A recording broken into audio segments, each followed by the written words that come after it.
স্বামী বিবেকানন্দ স্কলারশিপের কিছু কিছু সেকশনের স্টুডেন্টদেরকে টাকা দেওয়া হয়েছে এবং অনেক সংখ্যক স্টুডেন্টরা এখনো পর্যন্ত টাকা পায়নি, যারা যারা 2025-26-এ অ্যাপ্লাই করেছিলে। টাকা কবে পেতে পারো সেই বিষয়ক একটি আলোচ্য বিষয় আমরা কিন্তু তুলে ধরেছিলাম একটি ভিডিওতে। সেই ভিডিওটা আশা করি তোমরা সকলেই দেখেছো। এই ভিডিওতে আমি তোমাদের সকলকে বলতে চলেছি টাকা পাওয়ার ঠিক আগের মুহূর্ত পর্যন্ত তোমাদের কি কি চেক করে নেওয়া উচিত, না হলে দেখবে সবাই টাকা পেয়েছে বাট তোমার ব্যাংক অ্যাকাউন্টে টাকা ক্রেডিটই হলো না। বিশেষ কয়েকটা কারণ রয়েছে যেই প্রবলেমটা কিন্তু অনেক স্টুডেন্টরাই ফেস করে প্রতি বছর। তুমি যাতে সেই প্রবলেমের মধ্যে না পড়ো, তো সেই বিষয়টা আগের থেকে জানার জন্য বা চেক করে নেওয়ার জন্য এই ভিডিওটাকে সম্পূর্ণ দেখতে থাকো। আমার নাম বিক্রম, তোমরা সকলে দেখছো বিক্রম পাল ইউটিউব চ্যানেল। তো চলো ভিডিওটিকে শুরু করা যাক। ভিডিও শুরুতেই বলবো, যারা এখনো পর্যন্ত চ্যানেলটিকে সাবস্ক্রাইব করোনি, সাবস্ক্রাইব করে নোটিফিকেশন বেলটিতে অল দাবিয়ে দাও এই টাইপের ভিডিও আরও পাওয়ার জন্য। দেখো, আমরা সকলেই জানি এপ্রিলের সেকেন্ড উইকের মধ্যে কিন্তু SBMCM এর টাকা পাওয়ার একটা চান্স রয়েছে।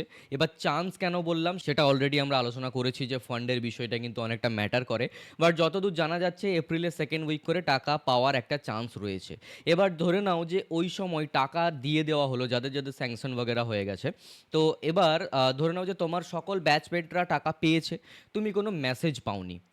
এবার হতে পারে অনেক সময় মেসেজ না পেলেও ব্যাংকের বই গিয়ে আপডেট করলে দেখা গেল যে হ্যাঁ টাকাটা ক্রেডিট হয়ে গেছে। তুমি গিয়ে আপডেট করলে কিন্তু দেখলে তুমি টাকা পাওনি, এদিকে তোমার সকল ক্লাসমেটরা টাকা পেয়ে গেছে। সেই জায়গাতে তোমার কিন্তু খুব খারাপ লাগবে এবং তুমি বেশ একটা টেনশনের মধ্যে চলে আসবে।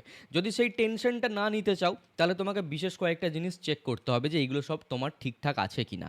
নাম্বার ওয়ান, একটাই প্রবলেম থাকে স্টুডেন্টের, ধরে নাও তোমার অ্যাপ্রুভ বগেরা সব কিছু হয়ে গেছে তোমার স্ট্যাটাসে, এর মানে যে তোমার ডিটেলস সব কিছু ঠিকঠাক আছে, কিন্তু একটা ডিটেলস ভুল হতেও পারে, সেটা হলো ব্যাংকের ডিটেলস। ওকে, কারণ SBMCM পোর্টাল তো তোমার ব্যাঙ্ক অ্যাকাউন্ট দেখবে না যে এটা আদৌ সচল অ্যাকাউন্ট রয়েছে নাকি অ্যাকাউন্টে কোনো প্রবলেম আছে। তুমি IFSC কোড বা অ্যাকাউন্টের যাবতীয় ডিটেলস দিয়েছো, সেটা নেওয়া হয়েছে, তোমার বাদ বাকি ডকুমেন্ট ঠিক আছে, টাকা তুমি পেয়ে যাবে। কিন্তু যদি ব্যাঙ্ক অ্যাকাউন্টে যদি প্রবলেম থাকে সেক্ষেত্রে প্রবলেম হতে পারে। দেখো, কয়েকটা কমন প্রবলেম রয়েছে। নাম্বার ওয়ান, তুমি যদি দীর্ঘদিন ধরে ব্যাঙ্ক অ্যাকাউন্টে কোনো লেনদেন না করো তাহলে মেবি তোমার অ্যাকাউন্ট লক করে দেওয়া যেতে পারে, ফ্রিজ হয়ে যেতে পারে। তো সেটাকে তুমি কিভাবে চেক করবে, এটা হচ্ছে কি প্রবলেম নাম্বার ওয়ান। তো সেটাকে চেক করার নিয়ম একটাই, তুমি দেখো কারো ফোনপে গুগল পে ইউজ করো, মানে UPI ইউজ করো, এবং দেখো তোমার অ্যাকাউন্টে 100-200 টাকা সেন্ড করে, ঠিক আছে, টাকাটা আদৌ ক্রেডিট হচ্ছে কিনা। যদি ক্রেডিট হয়ে যায় দেন ঠিক আছে, এবং সেই টাকাটাকে ATM-এ গিয়ে উইথড্রলও করবে, ঠিক আছে, 500 টাকা ক্রেডিট করবে, আবার 500 টাকা ATM থেকে উইথড্রল করবে বা ব্যাংকে গিয়ে উইথড্রল করে নেবে। যদি দেখো সব কিছু ঠিকঠাক আছে তারপরে পাসবইটাকে একটু আপডেট করে নেবে, 500 টাকা ক্রেডিট 500 টাকা ডেবিট হচ্ছে সব কিছু তুমি দেখে নেবে। যদি এইটুকু করো এবং সব কিছু ঠিকঠাকভাবে হয় দেন ডেফিনেটলি ভেবে নেবে যে তোমার ব্যাংক অ্যাকাউন্টের কোনো প্রবলেম নেই, মানে কোনো লক কিছু নেই, ঠিক আছে, ফ্রিজ হয়নি, বাকি সব ঠিকঠাক আছে। সেকেন্ড যেই প্রবলেম সেটা হলো মেজর এবং মাইনর অ্যাকাউন্টের প্রবলেম। এই প্রবলেমটা প্রচুর হয়, ঠিক আছে। এই প্রবলেমটাকে তোমাকে ফেস করতে হতে পারে যদি একটা কন্ডিশনের মধ্যে তুমি পড়ো। যেই মুহূর্তে তুমি অ্যাপ্লাই করেছিলে সেই মুহূর্তে হয়তো তুমি 18-র নিচে ছিল তোমার বয়স, ঠিক আছে, এবং যেই মুহূর্তে এবার তুমি টাকা পাবে, যে এই বছর এই সময় যে টাকা পেতে চলেছো এপ্রিলের মধ্যে, হয়তো বা তখন তুমি 18 হয়ে গেছো, মানে 18+ হয়ে গেছো আর কি। তো সেই জায়গাতে তুমি যখন অ্যাপ্লাই করেছিলে তখন তোমার অ্যাকাউন্ট ছিল কি মাইনর অ্যাকাউন্ট। এবার ওই অ্যাকাউন্টটাকে তোমাকে কিসে নিয়ে যেতে হবে, মেজর অ্যাকাউন্ট। একটু কমপ্লিকেটেড লাগতে পারে বাট একদম জলের মতো করে বোঝো, তোমার যদি 18 বছরের নিচে বয়স থাকে তাহলে ব্যাংকের অ্যাকাউন্টটা মাইনর অ্যাকাউন্ট হয়, অর্থাৎ 18-র নিচে। এবং যখন তুমি 18 বা তার বেশি তোমার বয়স হয়ে যায় তখন সেই অ্যাকাউন্টটাকে চেঞ্জ করে মেজর অ্যাকাউন্ট করতে হয়। কিছু কিছু ব্যাংক থাকে যেগুলোকে অটোমেটিকলি করে দেয়, বাট কিছু কিছু ব্যাংক থাকে যেখানে অটোমেটিকলি করা হয় না। বাস্তব অভিজ্ঞতা থেকে বলছি, SBI-তে এই জিনিসটা করতে হয় আগের থেকে, মানে ব্যাংক থেকে ডাইরেক্টলি কিছু করে দেয় না। আচ্ছা, এই প্রবলেমটা কি সকলের সাথেই হবে, মানে যারা 12,000 টাকা পাচ্ছে, 18,000 টাকা পাচ্ছে তাদের সাথেও হবে, এবং যারা 60,000 টাকা পাচ্ছে তাদের সাথেও হবে? মানে বিষয়টা হচ্ছে গিয়ে যাদের অ্যামাউন্ট 50,000-এর বেশি হয় মেজর অ্যাকাউন্টে একবারে 50,000 বা তার বেশি টাকা ক্রেডিট করানো যায় না।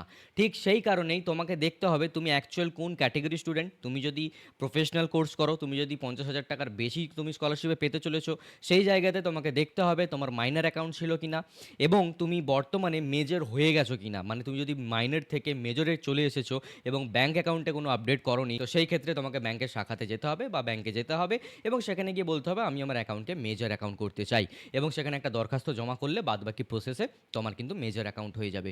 এই জিনিসটাকে কিন্তু খেয়াল করবে, কন্ডিশন সবার উপর অ্যাপ্লিকেবল না। যাদের 12,000 18,000 টাকা পাবে ঠিক আছে, তুমি পরেও গিয়ে মেজর অ্যাকাউন্ট করিয়ে নিতে পারো, অতটাও তাড়াহুড়ো নেই, বাট হ্যাঁ করে নেবে ভবিষ্যতে, ঠিক আছে। কিন্তু যাদের 50,000 টাকার বেশি অ্যামাউন্ট ক্রেডিট হবে এবং যারা মেজর হয়ে গেছো, মাইনারের সময় অ্যাপ্লাই করেছিলে, তাদেরকে ডেফিনেটলি মেজর অ্যাকাউন্ট করে নেওয়া উচিত।